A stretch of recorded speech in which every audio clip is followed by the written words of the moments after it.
Hey planty people, thank you for clicking on this video. My name is Sonia and this is Majestical Plants. Today I'm sharing 10 of my top favorite plants of the month. There aren't just pretty plants. They're the plants that are thriving at the moment. They're the ones that are blooming, growing fast, bouncing back from setbacks, or just have a story attached to them. Some are new to my collection and some I almost lost. So let's just get into it. This one almost didn't make it. She was living in my dining room with barely any light. No grow lights, nothing. She grew peduncles and then they would fall off. And she started dropping leaves left and right. I moved her to my bedroom window where the light is stronger. And now, look at her. She has over 20 peduncles and she's constantly blooming. It's wild how fast she turned around once I gave her more light. Fun fact, Bella means beautiful in Latin, and she's truly living up to her name now. This beauty is unstoppable. She is constantly blooming, like peduncles on top of peduncles kind of blooming. She's one of the first Hoyas I ever rooted successfully. So there's a little emotional attachment to her as well. Her flowers are like clusters of little white stars with pink centers.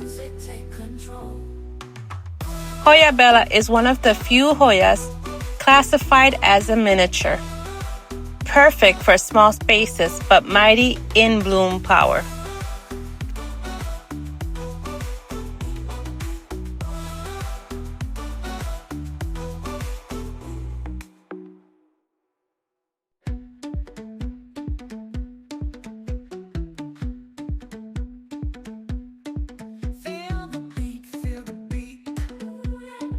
This is my Hoya Eritrina, one of those Hoyas that doesn't get talked about enough. Her leaves are elongated, rippled, with the faintest veins that catches the light just right. She's not fuzzy, even though her look might fool you at first glance. There's a firmness to her leaves, and they have a rich green tone that feels classic but elegant. I've had this plant for a while now, and to be honest, she didn't do much at first, but once I moved her to my greenhouse, she started putting out new growth, slow and steady. That's one thing I love about Eritrina. It teaches you patience. Not a fast grower, but when she moves, she means it.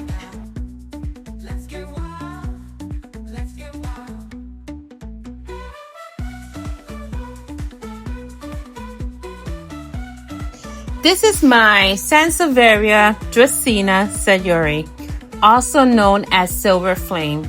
She is sleek, elegant, with narrow silvery green leaves that shimmer in the light.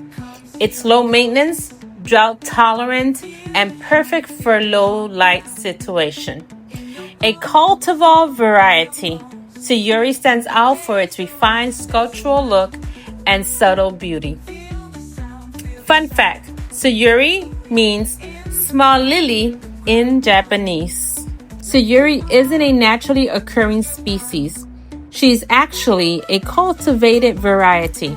Selected from her unique silver tones, she's one of those plants that quickly makes a statement. And for me, she's definitely a favorite.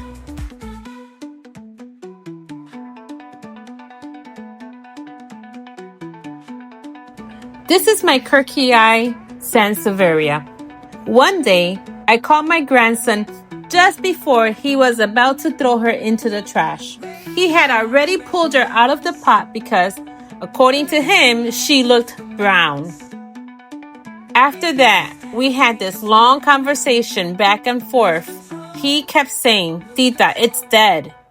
And I kept saying, "No, baby, it's alive." And he continued to say, "But it's brown." I had to explain to him that all plants are not green, but it was hard for him to understand. He is only 3 years old. Fun fact about the Sansaria Kirki: she is a super drought tolerant and can bounce back from a lot. Mine certainly show me that. She is now growing pups and looking healthier than ever. Her thick, waxy leaves have that strong texture look. She's a tough plant.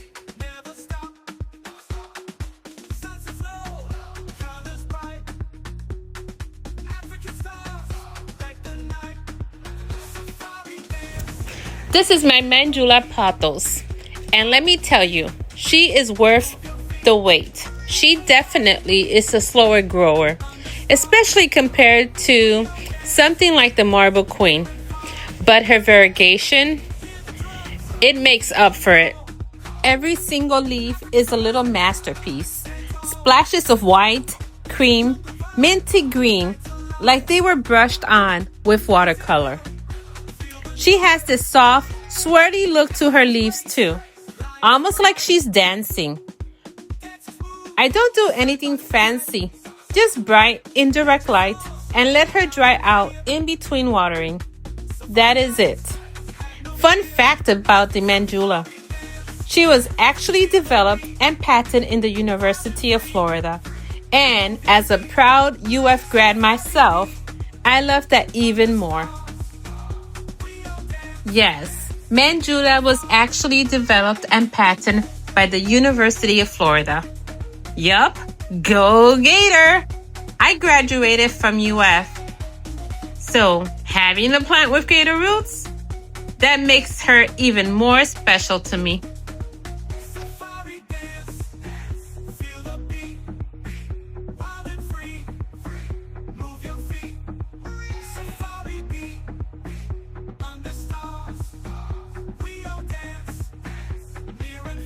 This is my Enjoy Pothos. I've had her for a little over a year. And out of all the pothos I've grown, she's definitely the slowest. She's also a bit leggy, like she's reaching, but taking her sweet time doing it. Her leaves are still beautiful. That creamy white against that green, oh my, always catches my eyes. She doesn't demand much. Just a little patience and space to be herself. And here's a fun fact. Enjoy was actually patented by a grower in India. She's a sport of the Marble Queen, so that slow growth kind of runs in the family. She may not be full and lush yet, but she still has a spot in my greenhouse.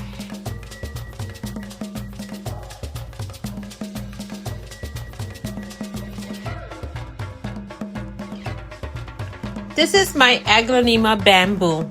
She's quite new to my collection, but already is making a great first impression. Her long, narrow leaves stand tall and straight, like little green spears. She brings a clean, agricultural vibe to my greenhouse.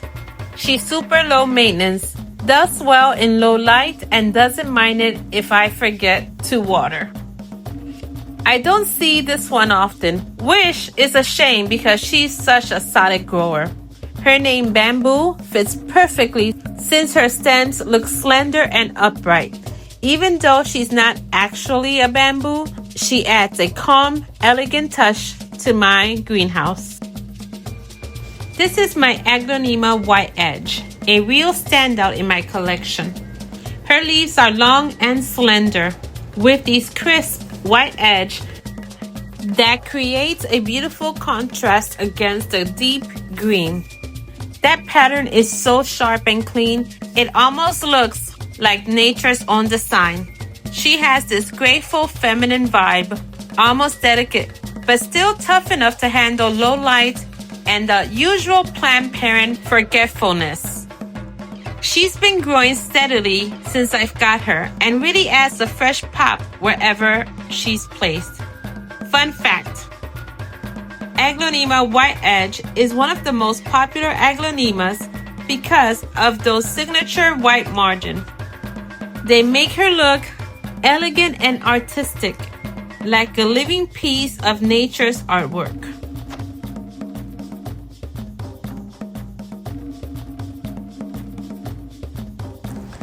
This is my Dischidia hirsuta, and I absolutely love her. Her fussy little leaves feel almost velvety, and she has this soft texture that makes her stand out from the rest of the trading plants. She's delicate looking, but don't let her fool you. She's a tough little plant once she gets going. She's been growing steadily for me. Not too fast, not too slow. Just taking her time. I've got her trailing gently over the side of her pot, and every time I check on her, it feels like she's quietly doing something new. Fun fact, even though mine hasn't flowered, Dischidia hirsuta is known for producing these tiny pouch-like blooms that look a bit like mini pitchers. The name hirsuta actually refers to how hairy or fuzzy the plant is. She's not dramatic. She doesn't take up much space, but she definitely brings something special to my collection.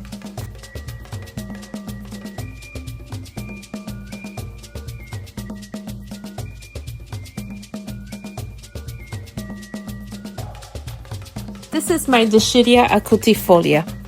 I started her from just a single cutting, one node and 2 little leaves, and now look at her. Watching her grow has been such a rewarding experience. There's something really special about seeing a plant go from barely there to trailing along and doing her thing. Her leaves are a bit more narrow and pointed than some of the other Dischidias, and I love that. They catch the light in a really pretty way. She's got this clean, delicate look, but she's tougher than she seems. She's been living in my greenhouse and seems to like the warmth and consistency. No blooms yet, but that's okay. She's already come such a long way from that tiny start.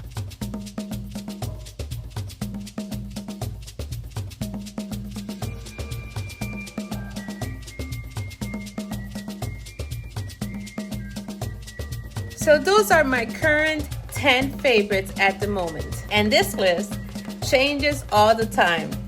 But for now, right now, these are the ones I check on almost every day. The ones that I'm rooting for literally and emotionally. Let me know in the premiere chat or in the comments which one you love too, or which one in your collection is thriving. I'll see you in our premiere. Goodbye, my friends. And as always, have a majestical and blessed day.